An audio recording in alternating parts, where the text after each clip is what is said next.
నమస్తే. Neat paper leak మరియు Rahul Gandhi arrest నేపథ్యంలో దేశవ్యాప్తంగా కాంగ్రెస్ పార్టీ పెద్ద ఎత్తున శాంతియుత నిరసన దీక్షలైతే చేపడుతున్నాయి. ప్రస్తుతం మనమైతే దక్షిణ కాశీ వేములవాడ పట్టణంలో ఉన్నాము.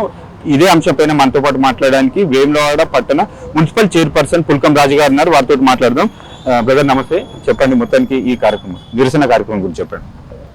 భారతదేశంలో యావత్ విద్యార్థి లోకం యువకులు భారతదేశంలో ఉన్న బీజేపీ ప్రభుత్వం చేసినటువంటి ఈ నీట్ పరీక్షపై ప్రతి ఒక్కరూ చూస్తున్నారు. వారు చేసినటువంటి విద్యార్థులతో వారి జీవితాలతో చెలగాటం ఆడడం అనేది మరి ఆనాడు ప్రభుత్వంలో వచ్చడానికి ముందు మరి సంవత్సరానికి 2 కోట్ల ఉద్యోగాలు ఇస్తామని చెప్పి భారతదేశంలో బీజేపీ ప్రభుత్వం గద్దెనెక్కితే మరి ఈనాటి వరకు మరి విద్యార్థులకు కానీ మరి యువకులకు కానీ ఎట్లాంటి ఉద్యోగ అవకాశాలు లేకుండా చేసి మరి పరీక్షలు నిర్వహిస్తున్న ప్రశ్నపత్రాలు లీకేజ్ చేసి మరి వారి విద్యార్థి జీవితాలతో ఆడుకోవడం చాలా మూర్ఖమైన హేయమైన చర్యగా మేము భారతదేశంని ఉన్నటువంటి బీజేపీ ప్రభుత్వాన్ని రాహుల్ గాంధీ గారు ఈ యొక్క చర్యపై మరి ఆ రోజు జంతర్ మంతర్లో చేసినటువంటి శాంతి ధర్నాను మరి విద్యార్థులను లాఠీచార్జ్ చేసి అనేక రకాల హింసించిన బీజేపీ ప్రభుత్వాన్ని నిరసనగా మరి నరేంద్ర మోడీ ఇంటి ముందు శాంతి ధర్నా చేసినటువంటి రాహుల్ గాంధీ గారు రాహుల్ గాంధీ గారు చేసినటువంటి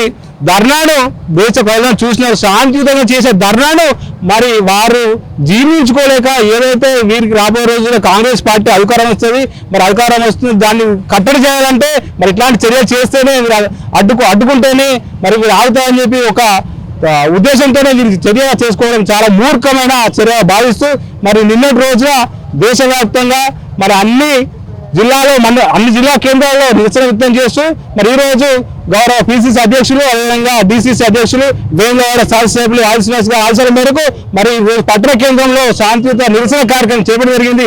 మరి నిరసన కార్యక్రమం ద్వారా మరి దేశ ప్రజలు దేశ విద్యార్థులు చేసినటువంటి నీటి పరీక్షలు నిరసనగా మరి ఏదైతే బాధ్యత వహించి భారతదేశ విద్యాశాఖ మంత్రి ఏదైతే ఉన్నటువంటి ధర్మేంద్ర ప్రధాన్ గారు రాజీనామా చేయాలని చెప్పి నిరసన కార్యక్రమం చేయబడుతుంది భారతదేశ వ్యాప్తంగా.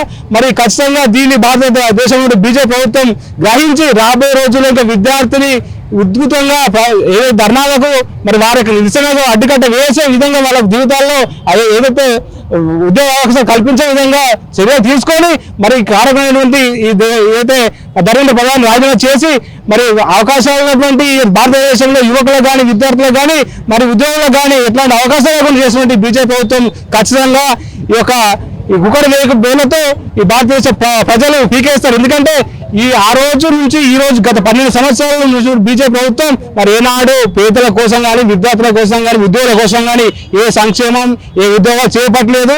మరి ఏదైతే కార్పొరేట్ వ్యవస్థలకే వాళ్ళు కట్టిపెట్టడం జరుగుతుంది. మరి ఏనాడు కూడా పేదల కోసం ఎట్లా మరి జీవితాలకు ఎట్లా మరి ఉద్యోగాలు ఎట్లా ఆలోచించే ప్రభుత్వం బీజేపీ ప్రభుత్వం. మరి ఈ యొక్క ద్వంద్వ వైఖరితో ఏదైతే వారు ఈ ప్రభుత్వం నడిపిస్తారో మరి దాన్ని ఎండగట్టే మా రాహుల్ గాంధీ గారు ఖచ్చితంగా రాబోయే భారత ప్రధానిగా ఉండే అవకాశం ఉంది. కాబట్టి మరి వారు మా కాంగ్రెస్ పార్టీ వచ్చిన తర్వాత ఖచ్చితంగా నిరుద్యోగులకు ఉద్యోగం కల్పించే విధంగా వ్యవసాయ రంగాలపై మరి ఆ రోజు నల్ల చట్టాలు తీసుకొచ్చినటువంటి ఈ బీజేపీ ప్రభుత్వాన్ని మరి ఏదైతే వ్యవసాయ రైతు మిడల్ వంచి నల్ల చట్టం రద్దు చేశారో అదేవిధంగా ఈ రోజు నీటి పరీక్ష కూడా విద్యార్థులకు మరి వారికి సానుకూలంగా స్పందించి మరి ఒక అవకాశం కల్పించాలని చెప్పి కోరుకుంటూ మరి రాబోయే రోజుల్లో కూడా చెప్పండి. ఎన్డీఏ కావచ్చు, బీజేపీ కావచ్చు, కేంద్ర ప్రభుత్వం కావచ్చు, ఏం చెప్తున్నారంటే నీట్ పరీక్ష ఓకే లీక్ అయింది, మళ్ళీ నిర్వహించాం, దానికి కారకులైన వారిని ఆల్రెడీ అరెస్ట్ చేశాము, దానికి శిక్షలు పడేటట్లుగా ఫాస్ట్ ట్రాక్ కోర్టు పెట్టి శిక్షలు త్వరగా అమలు చేసే విధంగా ప్రధాని గారు నిన్ననే వారు చెప్పడం జరిగింది. అయినా అని మరి కాంగ్రెస్ పార్టీ ఎందుకు ఈ నిరసన?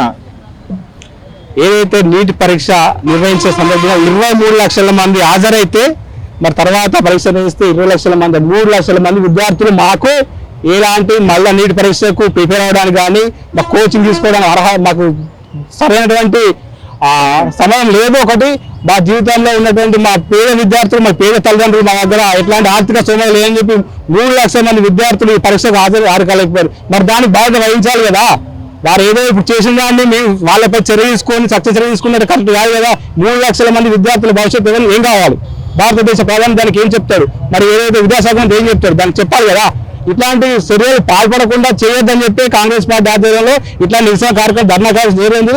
రాబోయే రోజు ఇట్లాంటి చర్యలు చేపడితే డిమాండ్ ఏం చేస్తున్నారు ఇప్పుడు ప్రధానంగా?